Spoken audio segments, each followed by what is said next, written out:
everybody. We are here on day 2 of Inbound, and I am with the wizard, the Bill Nye, one of these people that could be Mr. Rogers of all things HubSpot, with over 2.7 million views on YouTube alone, and probably the largest sales and marketing academy in the world online. I have no other pleasure to introduce the one and only Kyle Jepson. Kyle, thank you for joining me today here on The Sound of Inbound. This is great. I am so excited.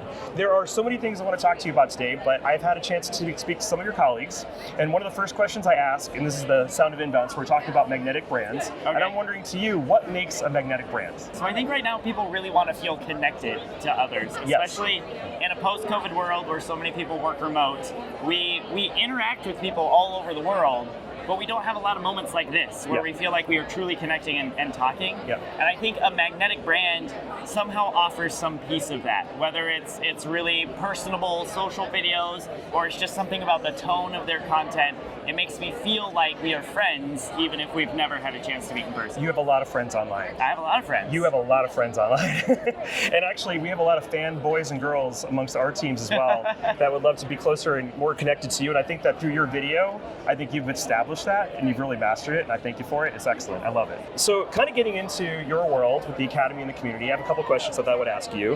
What's one skill that you think that all marketers really, really need right now, but don't really necessarily believe it's overhyped, It's like, what's one skill you would really think that all marketers really need to have today? I don't think of myself as a marketer, and yet in some ways what I'm doing is marketing, right? I'm making social posts and I'm running webinars, and it does attract people to HubSpot, even though I'm talking to people who are using HubSpot. And the thing people tell me they like about my content is that I'm really good at explaining things clearly and in a short space. And that's not something I thought of as a skill, right? It was sort of a necessity. I'm going to make a social video. It has to be 30, 60 seconds, and it's got to be clear and actionable, right? And so I didn't really think of that as being different. I just thought that was the assignment, right? And a lot of the content I see from people when they're trying to promote a product or explain an industry or whatever it is, they talk a really long time.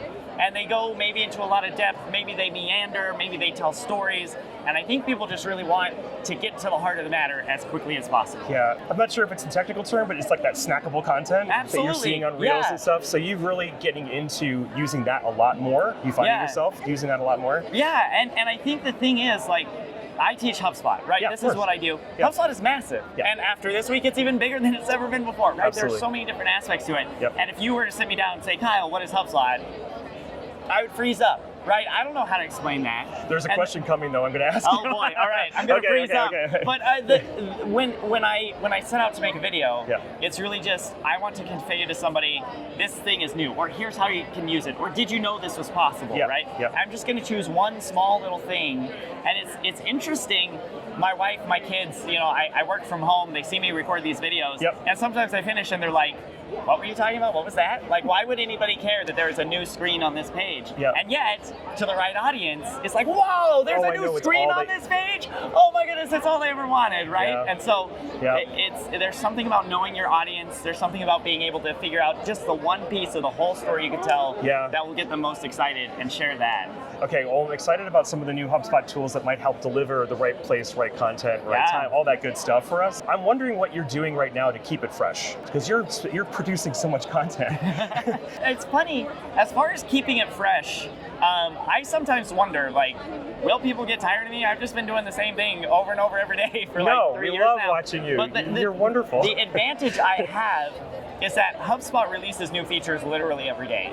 And there's no way any normal human can keep on top of that and do another job, right?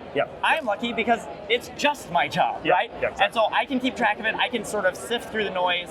And because I'm talking with people at meetups and online, I know, like, oh, people have asked about a projects object. That's a thing admins have wanted. So now I know they're going to be really excited that we just launched a projects object, right? And like, I can see these little details and recognize, aha, I have heard this. This is the thing people want.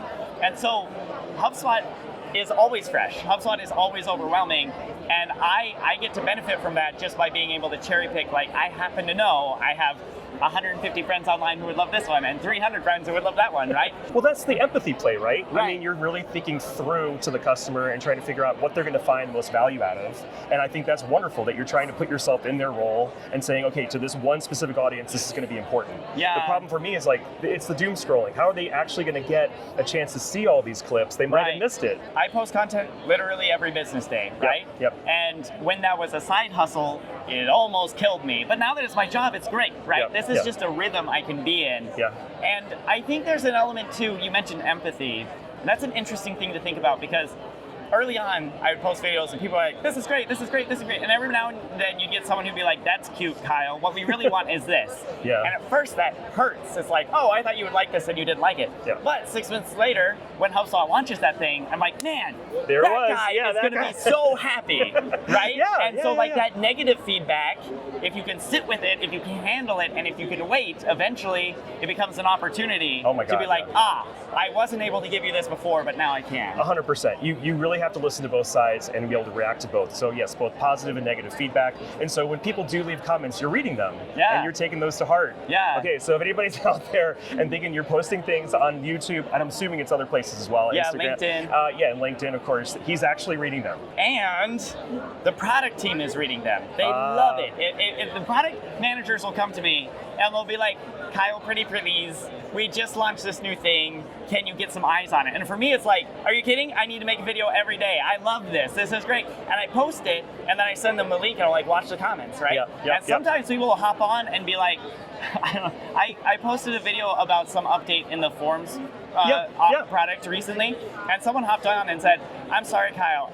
Even though it's all new and exciting, I think it's still garbage. And so I replied and said, tell me more, what's wrong with it? And then I screenshotted that and slacked it to the forums product team, and they swarmed it, right? They're like, please DM me, can we meet? Here's my meeting link, like, let's talk about this more. Well, you are the fast track, man. And it's just like, I can make these connections because HubSpot's product team legitimately is interested in product feedback from customers, and customers seem to want to give their feedback to me, and so I can just connect these groups and watch the magic happen. Okay, so you're connecting the dots here. I think you are really wonderful at sifting through what's really important for all of us, and highlighting those kind of things are excellent. So it's the Kyle Fast Track that we all wish we had a badge for. But we just learned that there's probably over 200 plus features that were released this week. And so I'd love for you to do a shout out to both Stephanie and Caroline, who are probably watching this right now from my team, and they've been kind of freaking out about how they're going to tell our clients about what's really important out of the 200. So for you, what's one thing that you're thinking, okay, this is a highlight out of those 200? And still call out Stephanie and Caroline. Stephanie and Caroline. It's going to be okay. It's going to be fine. We're going to make it. Because the thing is, like, HubSpot loves to do this. Whether it's Spring Spotlight or Inbound, we love to say 200 new features, right? Yeah. But, like, in reality, that's not all that different from HubSpot normally, right? Like, we have a constant stream of updates coming out. Most of them are tiny, right? It's not that we launched 200 new hubs. It's not that we launched 200 new agents, right? We have made a lot of little updates, like we're constantly making little updates, and we've launched several big things. And so figuring out what the big things are is a little tricky this time around. I feel like normally at Inbound there's like, here's our headline feature, and here's like 4 or 5 cool things. This year it feels like we have 4 or 5 headline features. Okay, but maybe you can appreciate this, because when we talk, you and I, until someday in the future, Kyle, we can only talk in one dimension. You know, it's linear as I'm speaking to you. Okay, so you have to start with something that you're excited about. You have to at least intro the conversation with one thing. So what would you say is a good lead-in for this year's feature set that has just been launched? The thing that I found myself most excited demoing, and that the audience really like, whoa, is Marketing Studio. Okay. So for those who are unfamiliar, we've had campaigns for a long time, but creating a campaign was a starkly uncreative process in HubSpot. It was like, give it a name and a start date and an end date and assign an owner. And now it feels creative in the way that marketers are creative people, right? And the thing I like about Marketing Studio, and to answer your question, I think it is in some sense emblematic of what's happening in HubSpot, is campaigns architecturally are the same. Underlyingly, campaigns have not changed. But now they're housed in this thing called Marketing Studio, which gives you a lot of creative ways to visualize and collaborate and build this campaign. And functionally build the campaign. Functionally build it in a way that is enjoyable and will enable you to actually produce a better product. Similarly, data sets that were in Operations Hub and now a Data Hub, like data sets are similar to what they've always been, but putting them in Data Studio, you can now add more sources to them and you can use them in more places. But underlyingly, still a data set, right? And so I think a lot of what we're seeing is HubSpot is taking these tools that have existed for a long time in a fairly static but powerful sort of state. And they're putting them in a context where you can use them in a lot more ways and you can collaborate up with others and you can pull in more information. And this word studio, you know, we now have Marketing Studio and Data Studio and Breeze Studio. I hope this is a trend. I hope we will have like a sales studio of some kind. I hope we'll have a service studio. I don't know what those things would be, but just like this idea that we're going to, when you come into a studio like this, we know we're going to do something creative. We know want to do it collaboratively. We're going to do it collaboratively, and we're going to produce a result we're proud of. Not to drop other tools out there, but Figma and other tools like that have been for a while so collaborative, and that has been a missing element in HubSpot, and now it's here. And that's really exciting. And I think in the world of CRM or in the world of marketing automation platforms, when we think of collaboration, we think of like, you can see the record and I can see the record and we can both leave notes, right? And that's been fine for 20 years, I guess. But that's not the experience. Everything is like, it's all live chat and instant messaging and video chat and FaceTime, right? And like, why is our business software not in that same way social and collaborative? And I think that's the direction HubSpot's moving in. So the big thing for me that had been missing is when I'm working with our clients on campaigns, I tell them we're going to have to work offline before we can work in the platform. And now we have enabled it. I'll say we. They have, but maybe together we have enabled this kind of functionality all within the platform, which is so much more magical than it had been before. And it's funny, so I mentioned in my session yesterday, I demoed Marketing Studio. And I'm like, look, I'm gonna drag over some social campaigns and they're gonna lead to a form and here are the lines showing the flow. And I'm gonna select a form, I'm gonna put it in here. And everyone was like, this is cool, this is cool, this is cool. But then I was like, now maybe I don't know what the next step is. So I'm gonna just pull in this placeholder card. And everyone went, whoa. And for me, it was like, because the flexibility was there. Like, it was never there before. The idea of a placeholder, that doesn't sound exciting, right? It would be hard for me to convey to my children or my wife why people would care about a placeholder. But that was the thing, everyone was like, whoa, and like we can leave comments on it and stuff, and then when we're ready, we can convert it into, convert it into a sales call, right? And now, boom, it's a sales call, and everybody's just like, this is nuts. So the thing that you guys should take away if you're watching this is that we are all very visual beings, especially as marketers. We like to visualize stuff, and this new studio concept is really allowing us to visualize, which is absolutely wonderful. You have been part of the Academy for a number of years now, and you have watched it grow. So how has it changed from when you started at HubSpot into where it is really now? And I think from an outside perspective, it probably just seems like they're doing more of the stuff they've always been doing. But behind the scenes, it's like a completely different organization. So when I joined, there were like 12 of us on the team, right? And there were I think like 2 certifications, both of them about marketing. And I created one about how to use a CRM. And that was like wild new territory. That's the one that I took, And that's where we started. And I remember I joined the team and I had written my scripts for all my videos. And I was like, hey, should someone like proofread these before I record them? And the person sitting next to me was like, that's a good idea. Yeah, I'll read them for you, right?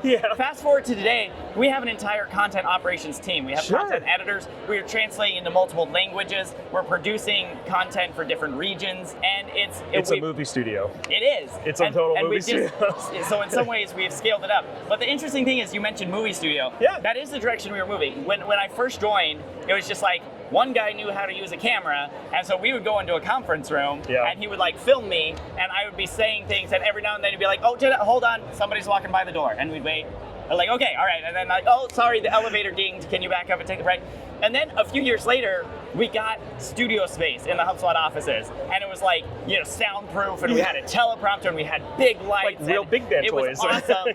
And then COVID hit, and we all had to work from home. And at first we thought it'd be a couple weeks, and it was looking like longer than that, so like, you gotta film from home. So they sent me an iPad and a tripod, and I was like, starting over again. Trying to run a teleprompter app and record myself at the same time. It's like wobbling, and my kids are wandering around. And now like, I have a nice camera, and I like set it up, and I have to be my own videographer.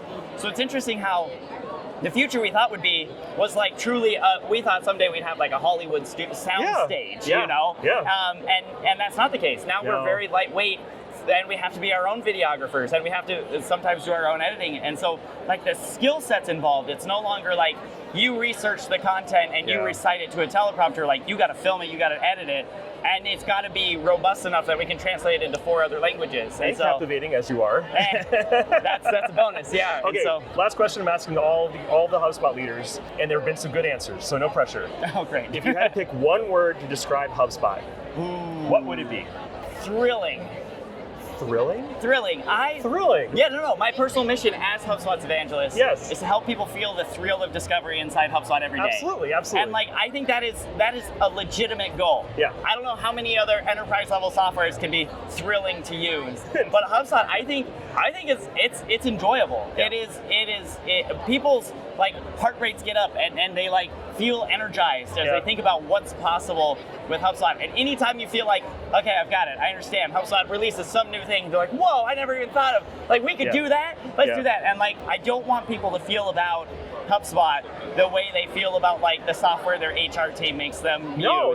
I want them to be excited to log in and I'm gonna accomplish things today. I'm either gonna create a really cool marketing campaign or I'm gonna make some potential customer's day, right? Whatever it makes the job worthwhile, right? Yeah, because hopefully we're in sales or we're in marketing or we're in RevOps or we're in admin because some aspect of that job makes us come alive.